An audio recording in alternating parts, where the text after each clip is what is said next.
Today we will discuss a topic that I have mentioned many times in my lectures in passing, but today we're going to shed a little bit of extra light, and it is especially relevant given the circumstances right now in Gaza and in Palestine, and that is our history as a Muslim ummah, our relationship with the Jewish people for the last 2,000 years before the creation of Israel, for the last 15 centuries.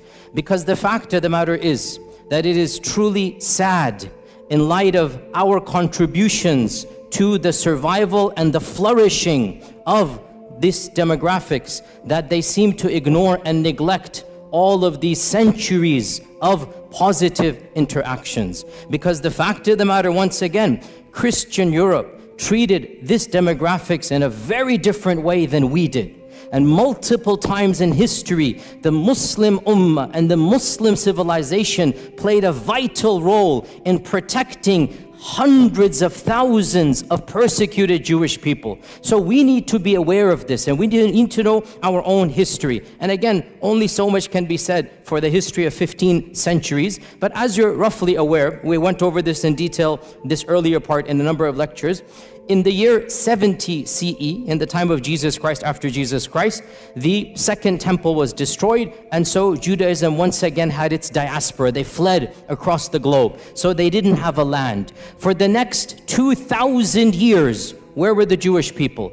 Under Christian and then Muslim rule. For 1,500 years before 1947, 1,400 years before 1947, where were the Jewish people? Either in Christian lands or in Muslim lands. Okay, what is the difference between how the Jewish people were treated in Christian lands versus how they were treated in Muslim lands? This is the summary we're going to be discussing today. And of course, the goal is to pique your curiosity. The goal is to start you on the journey. Obviously, in 15-20 minutes, only so much we can do. We need to understand Christianity from its inception has been extremely intolerant of the Jewish people. Why? Because according to their theology, what did the Jewish people do to their own God, to the Son of God? Well, according to their theology, what did they do? They murdered the Son of God. So from the beginning, there's a term that is found in Christian literature. I'm not inventing this term. It's called Christ killers. This is what they called the Jewish people, Christ killers.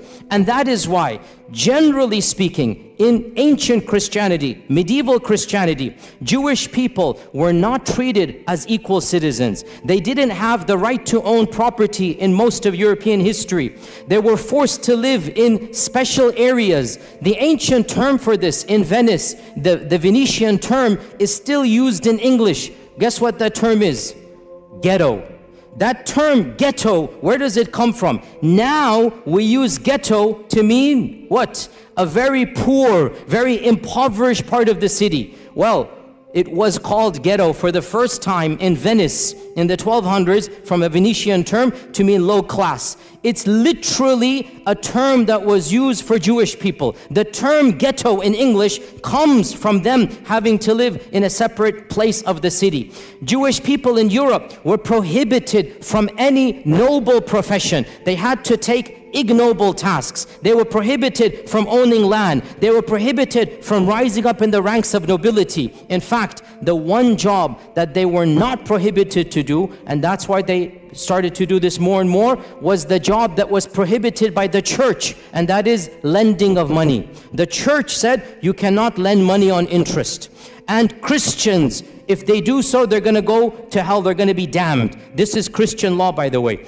Jewish people were exempt because they're not Christian, and they couldn't work in so many other areas. This is not anti-Semitic, I'm teaching you history. This is a fact.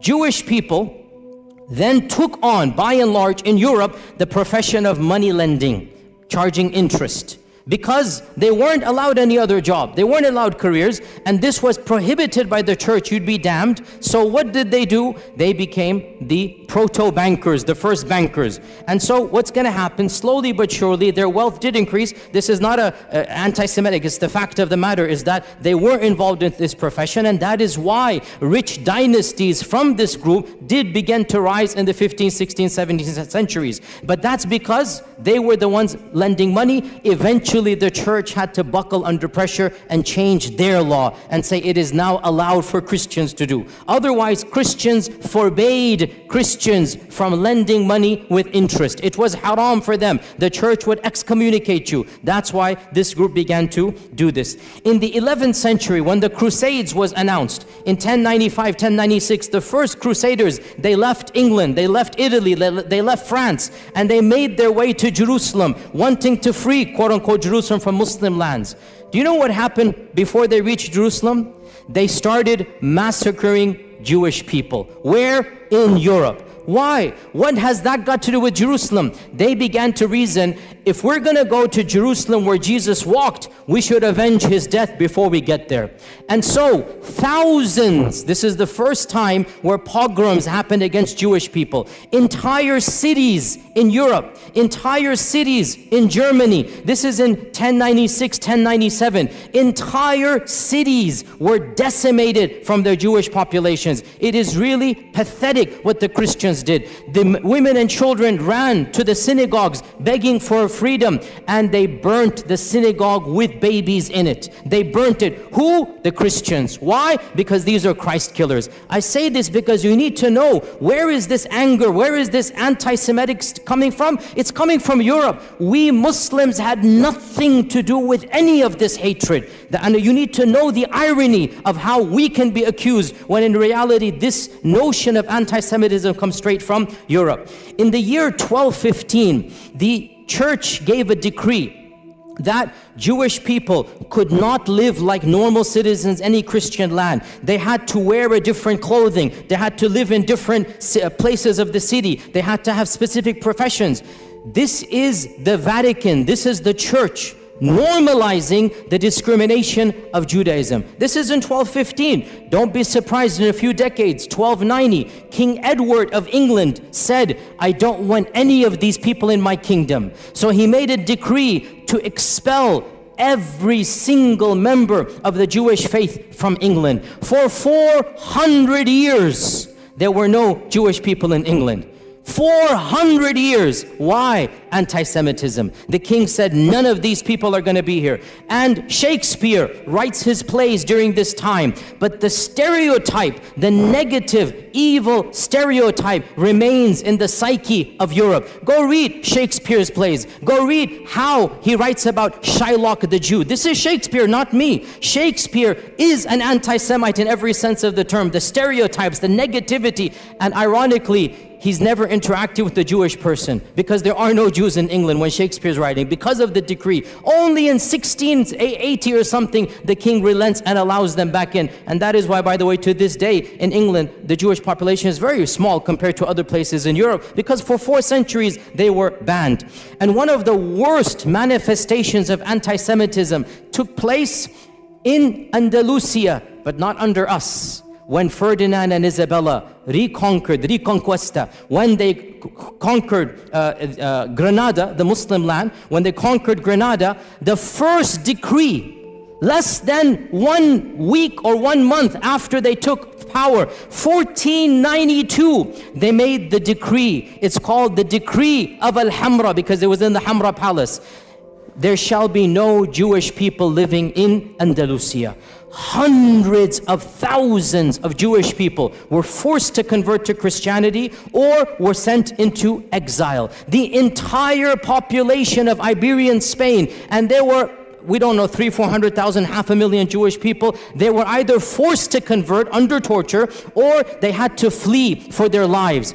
And this is one of the worst manifestations. Now you get to Hitler in the 1930s and 1940s, which is of course the worst anti-Semitic outburst in all of human history. And this needs to be said bluntly. Hitler did not come in a vacuum. Hitler is tapping into mainstream Christian notions of anti-Semitism. The term anti-Semite, the birth of anti-Semite, the notions of anti-Semite, it has nothing to do with Arabs and Muslims. It is European and Christian through and through, 100%. Even the term is invented by the Christians and used by the Christians. This is just a summary of Christian lands. Let's move on to Muslim lands. Subhanallah. subhanallah, wherever Muslims went and there were Jewish people, the Jewish people faced a type of flourishing. They were given a type of protection they could never find in Christian lands. And when Muslims conquered what is currently Iraq, what is currently Iran,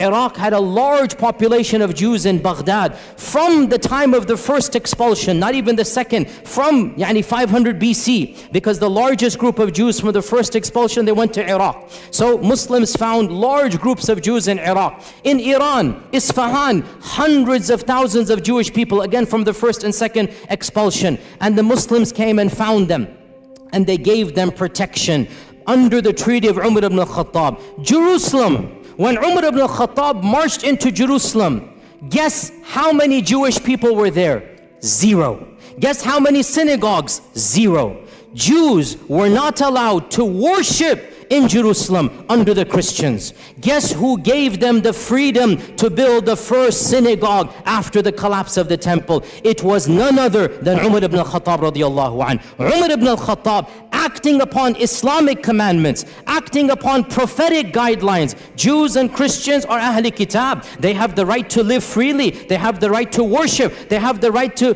build their synagogues and whatnot. Now, modern, liberals come along and they say, oh, the conditions of Umar al-Khattab are second-class citizenship. I'm not going to claim that Umar radiallahu anhu's condition is the same as secular America. It's not.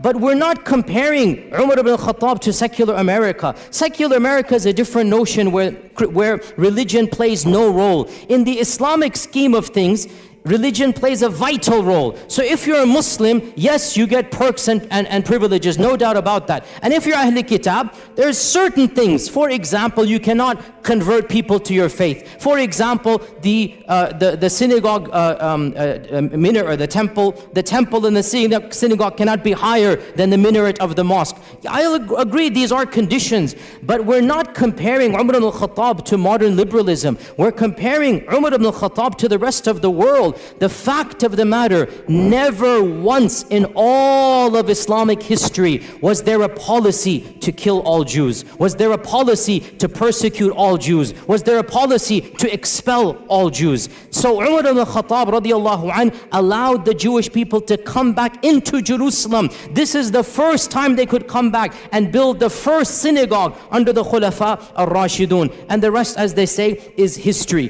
That in Baghdad, when the Abbasids made their Baytul Hikmah, the famous house of wisdom, they hired the most competent translators regardless of their background. And because Muslim people weren't studying ancient Greek and whatnot, some of the best translators were from a Jewish background, because they're the ones studying ancient Greek, ancient Latin. And so Baytul Hikmah hired the top Jewish minds to be in charge of the House of Wisdom. And when the Fatimids and when the Umayyads of Spain instituted their own Baytul Hikmah, because they wanted to compete. There are 3 khilafas. They wanted to compete with one another. So they made their own institutes of publishing. They also hired the best and brightest minds regardless of their background. Jews and Christians were at the top of this list. You have to understand why. Muslims weren't studying ancient Greek and whatnot. These civilizations were. So the Khulafa and the Sultans hired these people and gave them the best salary so that they can work with them. And one of the most interesting examples in our own history in Andalusia was under the Ta'ifa kingdom of Granada in around 1000, 1030 CE, like basically literally 1000 years ago, the prime minister of Granada, the Sultan was Muslim, the prime minister was a rabbi, and his name is Ismail ibn Ismail ibn Naghrilla. And he was a rabbi. He was a learned man. He rose in the ranks until he became the prime minister of Qurtuba. This is a Jewish person, and the people loved and respected him. The Muslim population loved and respected him. The books of history mention that when the Reconquista began, because Reconquista took 500 years, right? When it first began, Ibn Naghrilla, this Jewish vizier, was leading the Muslim army in jihad to defend Qurtuba against the Crusaders. Can you believe this? And because in those times everybody dressed up in a particular garb, they wore Quranic talismans for the time, Ibn Naghrilla, it is said, wore the Quranic coat of armor, verses of the Quran, and he's leading the Muslims in actual jihad against the Christians who are invading against Qurtuba, and he defends and he wins and he protects Qurtuba. So this is the reality of Jewish life under the rule. Now, some people point out that 20 years later, a mini massacre occurs. And this, you have to be careful, sisters and brothers. When you read these types of things, do your research. Do your research. It is true, a mini massacre occurred against the Jews of Qurtuba. But why? I'll tell you why. You won't find this too often, because people just want to say, oh, the Muslims rebelled and they massacred hundreds of Jewish people in Qurtuba. It's true, but I'll tell you the story. This guy, Ibn Naghrillah, he died and he was buried with honors. His son, 21 years old, was given the next viziership as an honor, that your father was the vizier, you become the vizier. His son is Yusuf ibn Naghrillah. Yusuf turned out to be a traitor. And the first thing he does, he writes a letter to the next kingdom. If you invade on such and such a date, I'll make sure you win over the kingdom, I'll distract the army and whatnot, but there's one condition, you must make me the ruler, and I'll pay taxes to you. Okay? So this guy, Yusuf, he attempted a coup d'etat. And he got his people to support him. And obviously his people were of a Jewish background. The letter was uncovered, the Muslims went wild, mobs attacked the palace and literally shredded Ibn Naghrillah, Yusuf, the son of the famous one. They literally shredded him and tortured him to death. And then they turned on his core, killed him. And then it is true, sad, the mobs turned on the Jewish quarter because they thought this was a Jewish revolt against the city. And innocent people lost their lives. But the point is, no sultan gave the command, no government instituted this, and the reason why it happened was not because they were Jewish. It's because the notion came that the entire community is treacherous to us. That's why this happened. Then things went back to normal and Jewish communities began to flourish. Within 150 years, the greatest Jewish mind in all of Jewish history was born and raised and studied in Qurtuba. Who is this person? Who can tell me? Musa ibn Maymun. Rambam is what the Jewish people call him. The holy rabbi, Rambam. Memorize this name. That's a title, honorific title. Musa ibn Maymun, Moses Maimonides.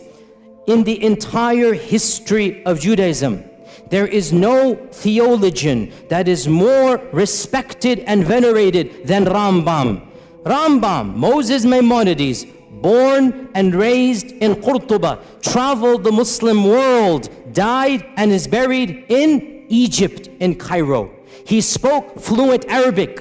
He went through the madrasa systems. In those days, if you wanted to study, you went to the madrasa, right? And the madrasa is religious. So you study the sciences along with Qur'an and tafsir and hadith and fiqh. So Musa ibn Maymun, as a Jewish student, was not just given the freedom, he excelled in his studies. And his biographers mentioned this. I'm not making this up. Read his modern day biography. He lived like a Muslim, prayed like a Muslim, recited Qur'an like a Muslim. Nobody forced him. It was free. Andalusia, you could be who you are. But he was in such awe of Islam that some people say he secretly converted for a few years. Allahu A'lam. But he lived like a Muslim in the dorms. And there was no pressure because in Andalusia, there was a type of religious freedom that was not found anywhere in Europe. You could be a Christian, you could be a Jew, you could be a Zoroastrian, you could be a Muslim, and everybody lived freely in Andalusia. But Rambam decided to act like and memorize the Quran like a Muslim. Eventually, he goes back to his rabbi, profession, and he begins writing. Now, this deserves an entire lecture. I don't have time to get into there, but it is one of my areas that I love to read about because intellectual history is my area. Moses Maimonides, listen, I'll just summarize it. He took Islamic concepts and he Judaicized them. Mainstream Judaism is influenced by Moses Maimonides, and Moses Maimonides is influenced by Islamic thought. Now this is not a conspiracy. Again, look this up. In fact, there's an entire entry in the Stanford Encyclopedia. I just saw this today to make sure that I can reference to you. The Stanford Encyclopedia Online, which is one of the most largest online encyclopedias. The Stanford Encyclopedia of Intellectual Thought has an entire article, The Islamic Influences on Moses Maimonides. And of them, his proofs for the existence of God, his concept of God is coming straight out of Al-Farabi Al-Kindi. His notion of prophethood and what is prophethood. His notion of even theology. Pause here. Footnote. This sounds strange, I know, but Judaism, by and large, did not concentrate, did not care about belief. Judaism cared about what? What? Law. Judaism cared about how you act. It had almost nothing to do with Aqidah. That's why they don't have any book on Aqidah. The first book of Jewish theology, who wrote it? Rambam. The first book. And you read this book, and you are reading Al-Farabi, Al-Kindi, you are reading Islamic Mu'tazili thought, his conception of God, of the attributes, of Qadar, his conception of prophethood, it is coming straight out of his madrasa training. And this is now mainstream Jewish belief. I'm not making this up, this is well known. Mainstream Jewish theology is coming straight out of Andalusian madrasa. He just changed it, made it a little bit, and he wrote a creed. To this day, the righteous or the observant Jewish people, the first thing they do when they wake up, they read Moses Maimonides' one-page creed. And it begins, Ana mu'minu, I believe in, just like Aqidah Tahawiyya, just like other Aqidas, it literally begins, I believe in, and there's 13 points. I believe in God, there is one, la sharika la type of stuff, literally coming out of Islamic thought. He has no partner, cannot be described in this and that, literally goes through, and it goes all the way, and I believe in resurrection, I believe in the Masih that's going to come, one of the 13 points, I believe in the Messiah. So this is coming from Musa ibn Maymun. By the way, one interesting thing about Rambam, wallahi, so ironic. He became the best physician of his time because he mastered Ibn Sina. So he read Ibn Sina, he mastered Ibn Sina, now he's the best physician. He works his way up. Guess who he becomes the personal doctor to? None other than Salah ad-Din al-Ayyubi. Salah ad-Din al-Ayyubi takes him as his personal court doctor. For a period of time, he travels with Salah ad-Din. He is the primary doctor of Salah ad-Din Ayyubi. Nobody can accuse our religion of anti-Semitism. Nobody can accuse our sultans, our khulafa of hating people because of their different faith. It didn't happen that way. If you were talented, you were the best doctor, and it's so ironic. Salah ad-Din is conquering Jerusalem, and Rambam is his main doctor. Subhanallah, how can we not remind our Jewish brethren of this reality? Look at from where to where. Look at the past and now look at how that has flipped. Eventually, he went to Egypt, he lived in Egypt. By the way, he wrote most of his writings in which language? Arabic. The chief rabbi of Judaism is writing his books in Arabic. This is well known. You can see them and look at them online. And he has a book called The Guide of the Perplexed.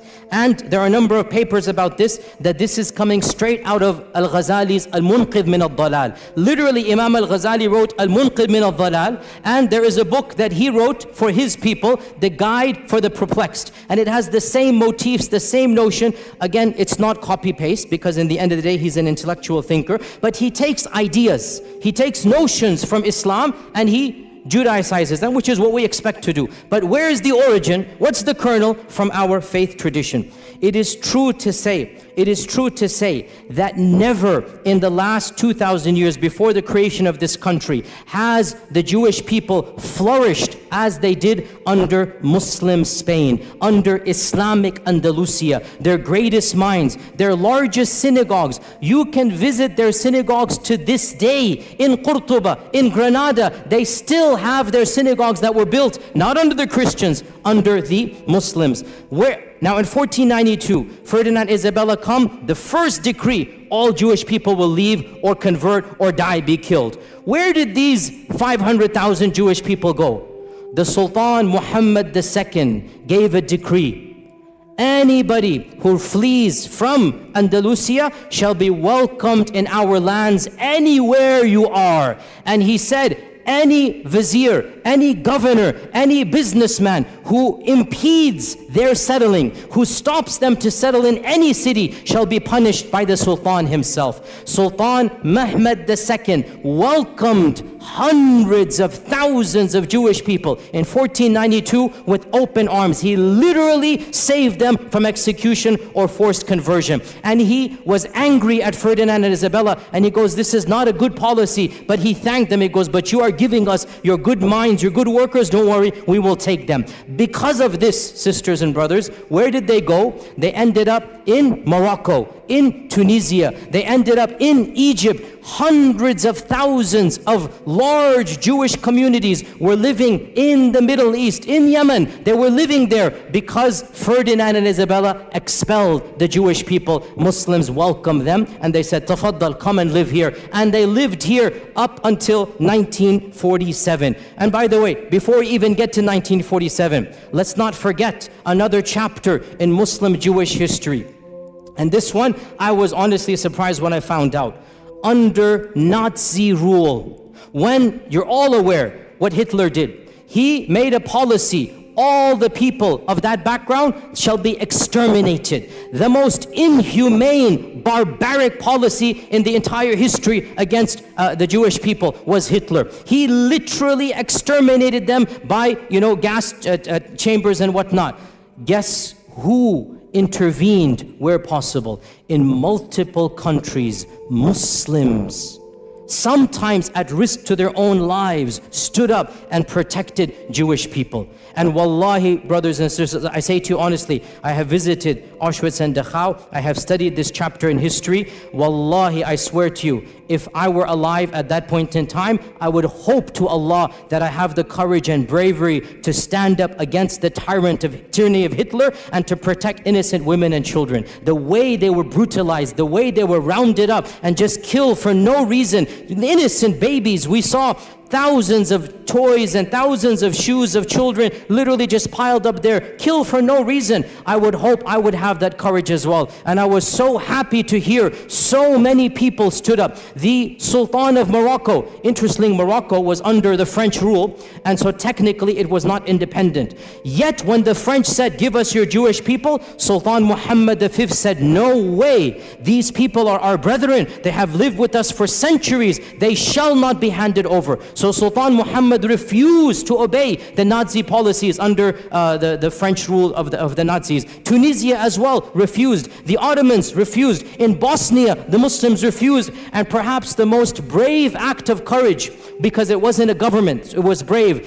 In France, the Muslims who were under the Nazi occupation. So the Nazis, if you remember your history, they invaded France and they took it over. So you have Nazi rule in France for a few years. You literally had Nazis ruling France before the liberation in 1947. So Nazis are in control.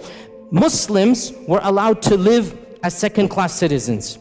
The Imam of the Masjid, Bul Qadir, the Imam of the Masjid, the Grand Mosque of Paris, I visited it. It's a very beautiful masjid built in the 1930s. It's still standing to this day. It's a beautiful, iconic masjid in Europe. The Imam of the Masjid gave a secret talk to the Muslims, and he encouraged the Muslims, if you know any Jewish friends of yours, bring them in. We will protect them in our mosque. The basement of the masjid became a home for the Jews under Nazi rule in France. And this was engineered by the Imam, the Sheikh.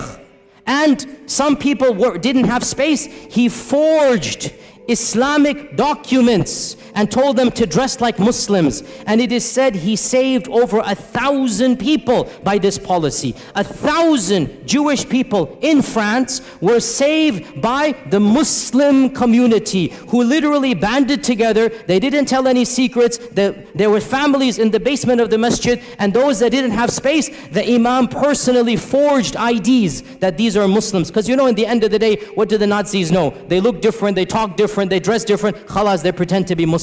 This is what you call Islamic rule. This is what is akhlaq of the Muslim. When this tyrant comes, you're not going to allow him to do this. You will protect them. And so it is truly sad that all of this history has been completely forgotten. What happened? Obviously you're aware, in 1947, it is estimated There were around less than 1 million Jewish people living in Arab and Muslim lands. Less than 1 million, maybe 900,000. That's a huge number, by the way, especially after World War II. After World War II, you had more Jewish people across the Middle East and Arab lands than anywhere in Europe, right? So almost 1 million living in Yemen, in Cairo, in Iran, in Morocco. These are all people of Jewish background. What happens in 1947? The country of Israel is formed, and they make a call, a plea, that if you come here, you will be given perks and land. If you come here, you will be given a better economic status. And so majority of them migrated. Why did they migrate? Put yourself in their shoes. It's their land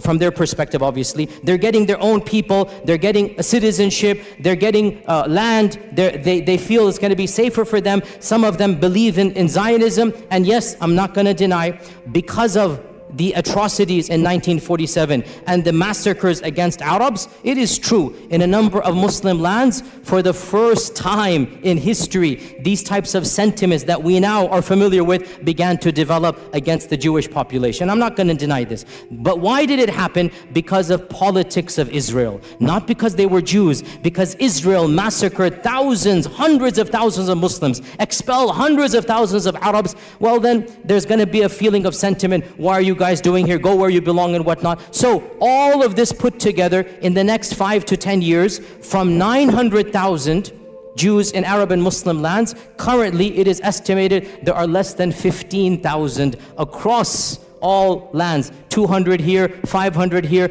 all of them have come to Israel. But one final point, and with this we conclude. Subhanallah, this is something you need to know, O Muslims. This division of living under Muslim, living under Christian, it had and has and continues to have a profound impact on the demographics of the country of Israel. Judaism is divided into multiple groups. The 3 most important groups: number 1, Ashkenazi; number 2, Sephardim; number 3, Mizrahi. These 3 divisions go back to whether they were living under Europe or under Muslim rule. And the most Europeanized Jewish people are the Ashkenazis. These are the ones, they never lived under Muslim lands. These are the ones, they have a different cultural background. They're more European. Generally, they're more secular. Generally, they're the ones in charge. Generally, they're socioeconomically privileged, and they're the governments ever since the founding of Israel. Sephardim are those Jewish people that were kicked out of Andalusia. And Mizrahi are the Jewish people who lived in Arab lands, Yemen, Iran, other places for many millennia. They are the smallest. Generally, Sephardim and Mizrahi are more pious. They're more orthodox. They're more religious. They're more believing in God. And a lot of you don't know this. In Israel, they are treated like second-class citizens. In Israel, because they can tell by your looks, they can tell by your name, they can tell by your culture. The Ashkenazis, who have a white skin color, are the superior class. And of course, there's even a lower category, the Falasha, which are coming from Ethiopia, and you should see how they are treated in Israel. They are the lowest of the low. But above them are the Mizrahis, and above them are the Sephardim. Sephardim and Mizrahis, they are ghettoized in Israel. In the 40s and 50s, they were not given the land they were promised. They were not given the perks that the Ashkenazis were given to. They were not given government positions. And this caused, I'm not joking, you can look this up, in the 60s and 70s, political parties, some of them semi-violent, from the Sephardim, from the Mizrahi, were formed to fight against whom? Against whom? The Arabs? No, Ashkenazis. To fight for their rights.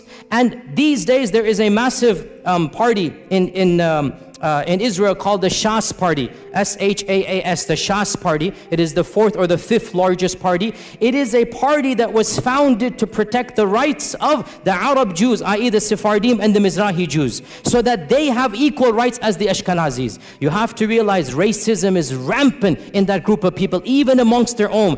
Any Jewish person who lived in Muslim lands, who spoke Arabic, who comes from an Arabic culture, is not treated with the same respect as the Europeans. And this is well known open secret. Go look it up. Go do your research in this regard. So this is one point. And I want to conclude on this point, sisters and brothers, and that is that we are not mentioning this. Wallahi, we are not mentioning this to remind them of a debt they owe us. No.